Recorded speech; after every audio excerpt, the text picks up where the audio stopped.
There are three things that come to mind when we mention Egyptian civilization: pyramids, pharaohs, and mummies. These are some of the most famous icons on Earth, yet they're also among the most mysterious.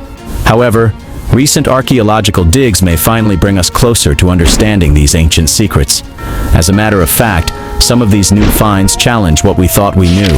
Just as we unearth more, we realize how much still lies buried beneath the sands of Egypt's ancient land, far beyond our present understanding. Mystery of Screaming Mummy solved. It seems that one of Egypt's oldest mysteries might finally be solved: the case of the 3,500-year-old screaming mummy. Discovered in 1935, this mummified ancient Egyptian woman has perplexed researchers for generations. Her face is eerily contorted, mouth wide open as if caught in an eternal scream of agony. At last, scientists believe they have uncovered the truth behind this chilling expression. But what could have caused this ancient woman to be trapped in such a horrifying scream for all time? The high quality of the embalming materials, along with the presence of luxurious funerary items, such as 2 gold and silver rings and a long hair wig crafted from date palm fibers, strongly suggests that this was far from a case of careless mummification or neglect in closing the mouth. A recent study led by Professor Sahar Salim from Cairo University has shed new light about this mysterious mummy. Using CT scans, scientists performed a virtual dissection that offered a deeper look into her story. Their findings suggest that the woman, who was around 48 years old at the time of her death, may have suffered from a rare condition known as cadaveric spasm. This sudden stiffening of the muscles at the moment of death can freeze the body in its final expression. In her case, a haunting look of agony that has persisted for thousands of years. It appears that despite the best efforts of the embalmers, they weren't able to close her mouth.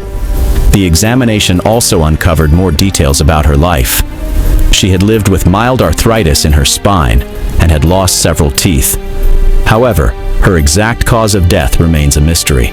Another intriguing detail about this mummy is that there is no sign of the traditional embalming incision on her body. All of her organs are still intact, which goes against the usual method of mummification. Typically, the ancient Egyptians would remove all internal organs except the heart, storing them in separate containers. This was a vital part of their religious beliefs, as they thought the body needed to be preserved as lifelike as possible for the afterlife. Nonetheless, at least now we know why this mummy has been silently screaming at us through the ages. Mysterious Tunnel Network. The mysterious site of Zawiat El Arian, nestled between the Giza Plateau and Abu Sir, has long been a source of fascination and speculation. It didn't help that the Egyptian government has restricted access to this site, burying it and halting any archaeological investigations. Most of what we know about this intriguing place comes from the work of Egyptologist Alessandro Barsanti, who studied Zawiat El Arian before it was sealed off from the world. During excavation, Barsanti and his team discovered an immense pit constructed from limestone, extending deep into the earth. They unearthed interconnected pink granite blocks culminating in a colossal 30-ton pink granite block. This massive block seemed to mark the base of the pit, serving as the foundation for a type of pavement. But that wasn't all. They uncovered something truly unexpected in the pit: a large oval vat made from pink granite, polished to a mirror-like finish, and measuring 1 meter and 5 centimeters deep. This vat wasn't just any ordinary object. It had been carefully carved out of one of the blocks that formed the pavement at the bottom of the pit. Its sides were perfectly smooth and reflective, and its oval shape was unlike anything they'd seen before. What made the discovery even more intriguing was the way the vat had been protected. A layer of lime had been meticulously spread over the lid, followed by a thick layer of evenly distributed clay. This setup ensured that the vat was completely shielded from the limestone blocks stacked above it. These blocks had been methodically placed around the vat, creating a protective barrier. Barsanti couldn't help but wonder, why had so much care been taken to safeguard this vat? What was so special about it that it warranted such intricate protection? When Barsanti was in the process of removing the lid, he had high hopes that they'd see treasures and tombs. But he was disappointed. There were no valuable artifacts or meticulously preserved treasures to be found. He observed that the walls of the vat were adorned with a narrow black band. He speculated that this faint deposit might have been the residue of a liquid that had been enclosed within the vat as an offering or libation, gradually evaporating over the passing years. This peculiar feature added to the vat's mystery. Barsanti dismissed the notion that the tank served as an unused sarcophagus. At the northern end of the pit, Barsanti and his team unearthed a meticulously crafted staircase ascending steeply out of the pit. These stairs exhibited a level of refinement unsuitable for mere workmen, suggesting a ceremonial purpose or leading to inner chambers. The architectural sophistication evident at Zawiat el-Aryan has sparked theories that it might have been constructed by a technologically advanced civilization, potentially predating the conventional timeline of ancient Egyptian history. The precision and scale of the excavation are astounding, especially considering the hardness of the bedrock and the meticulous accuracy required to create such a structure. The conventional belief that the Egyptians used primarily copper and stone tools seems insufficient to explain the ambitious and precise work seen at Zawiat el-Aryan. The extraordinary precision of the excavation work, with the shaft's walls almost perfectly vertical and smooth, suggests the possible use of advanced surveying equipment and cutting tools. Adding to the mystery is the complete absence of hieroglyphics or inscriptions at the site, a rarity for Egyptian monumental structures, leaving the pyramid's purpose and the identity of its builders veiled in secrecy. Amidst the advanced technology evident at the site, one question remains unanswered. What was the site's true purpose? A key moment that happened on March 31st, 1905, would finally shed light to this age-old mystery. On that day, a fierce storm hit the desert, pouring heavy rain into the pit at Zawiat el-Aryan, filling it with over 3 meters of water. Then, something unusual happened. Just a few hours after the storm ended, the water level in the pit suddenly dropped by 1 meter. Egyptologist Alessandro Barsanti believed this wasn't just a random event. He suggested that the water had drained into hidden underground chambers beneath the pit. Years later, researchers would propose a groundbreaking theory that stemmed from this observation. They suggested that the site was purposefully designed as an outflow area, where water pumped by the Great Pyramid was redirected.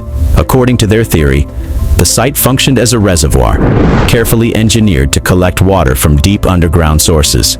They proposed that the tightly sealed oval tub, covered with clay and lime, may have once been the point where water emerged.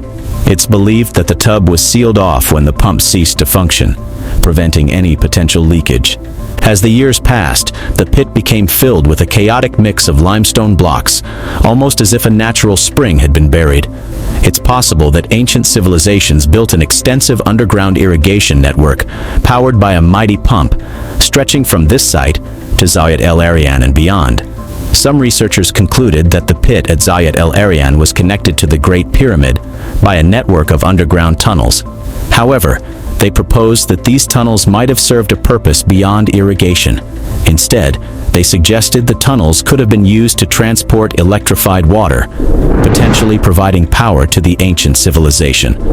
Possibly, the sudden termination of research at the site and its subsequent confinement within a heavily guarded military zone could be attributed to the forbidden ancient technology hidden beneath it. It's plausible that Zawiat el-Aryan hides evidence of an electrically advanced ancient Egypt. 1,500-year-old severed hands. A chilling discovery was made at the ancient capital city of Avaris in northern Egypt. 16 human hands, unusually large and carefully buried in 4 grim pits, were uncovered. Strangely, every one of them was a right hand. Not a single left hand was found. These hands, dating back to around 1500 BC, were found in pits just outside the palace walls. Each of the pits would have been visible from the palace's throne room, suggesting a grim display for those in power.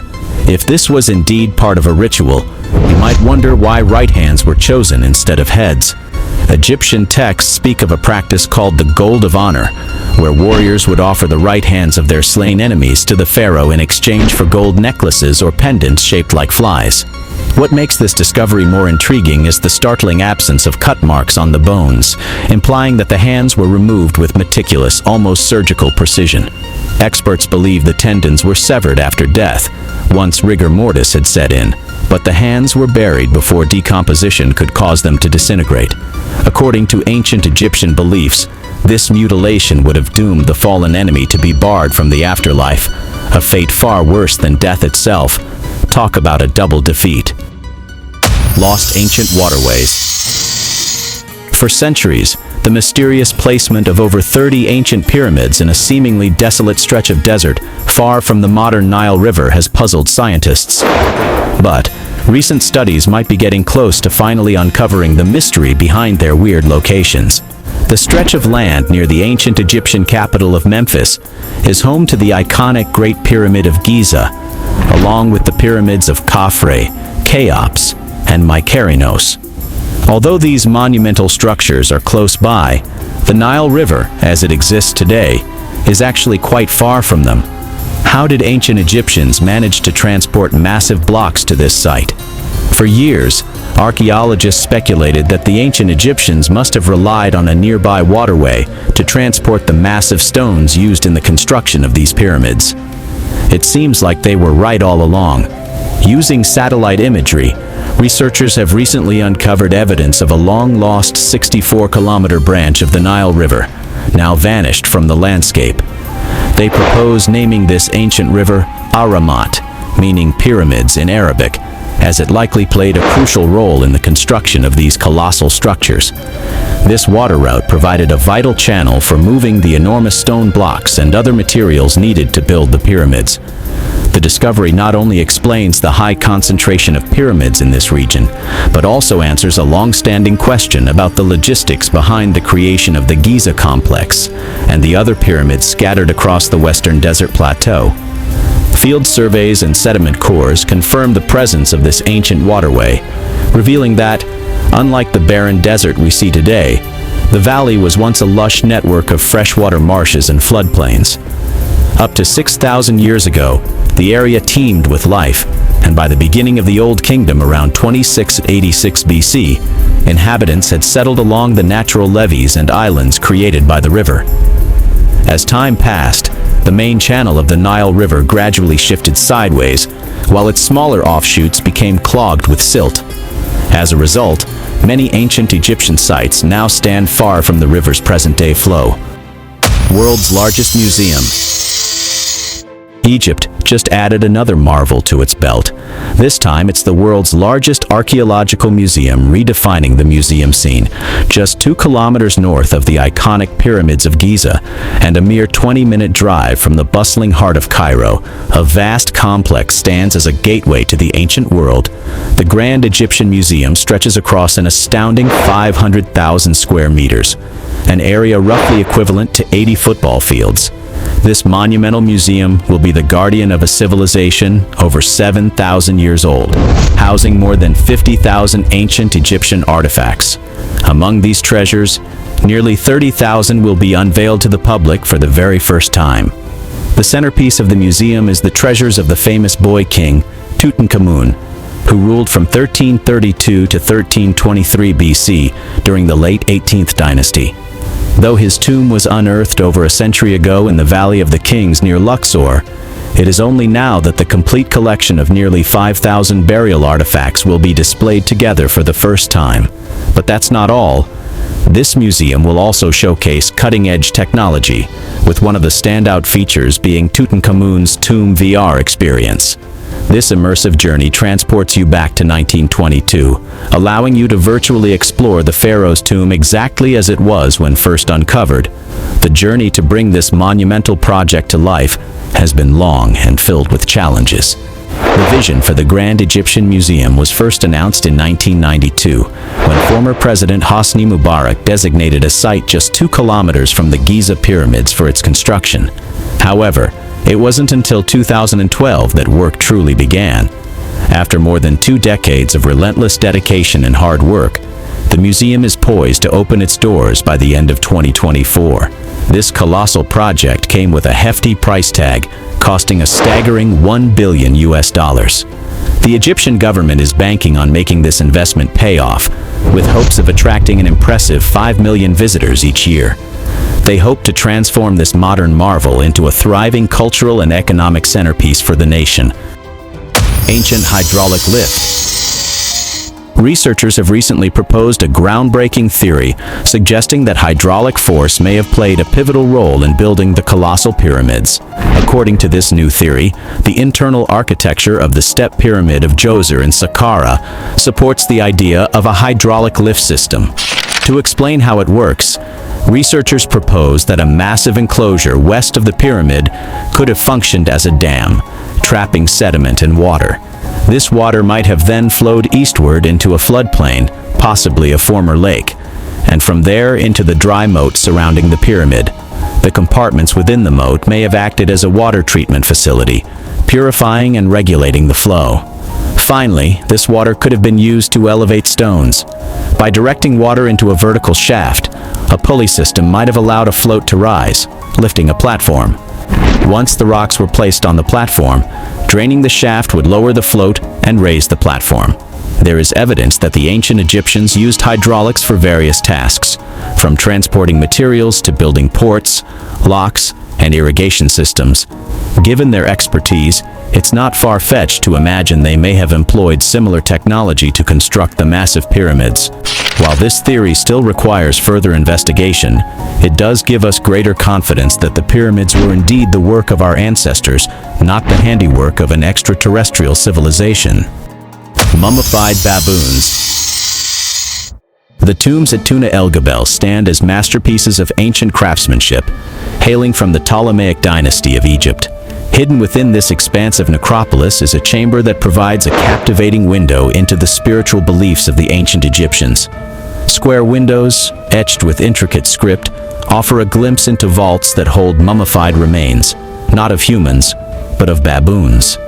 These meticulously preserved baboons, once revered for their sacred connection to the gods, sit upright in their niches, as if silently watching over the secrets of the past.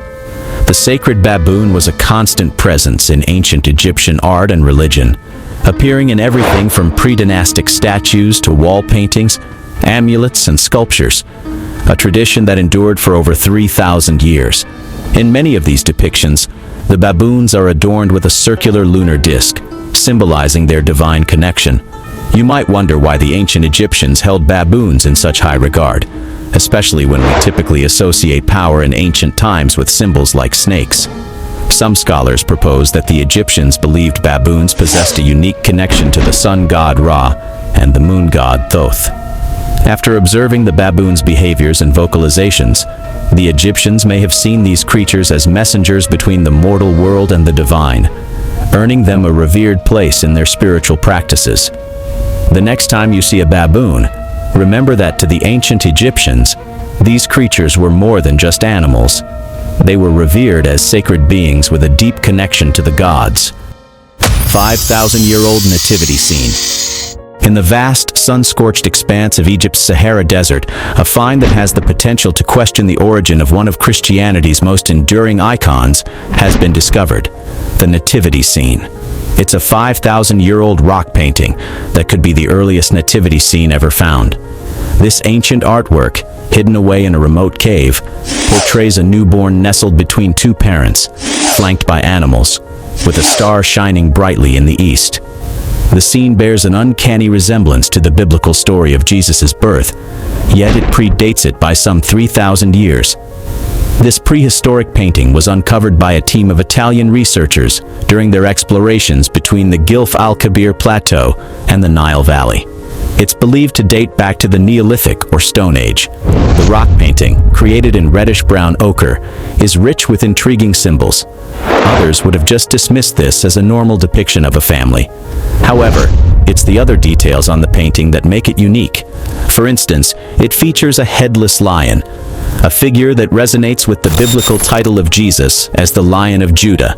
A baby placed between two figures presumed to be its parents is slightly elevated toward the sky, a posture that may have symbolized birth or even pregnancy. This discovery stirs up fascinating questions about the origins of one of Christianity's most powerful symbols. It's remarkable because similar depictions don't appear until the early Christian era, yet here we have a scene that predates those by thousands of years. More importantly, its geographical and temporal distance from the origins of the Christian tradition makes this discovery more astounding. It seems like birth under a special star isn't just a Christian concept, but something that can be found in many cultures, reflecting shared human experiences and beliefs. For scholars of comparative religion, this Egyptian scene could be seen as an early precursor to later religious stories that connect important moments with celestial events.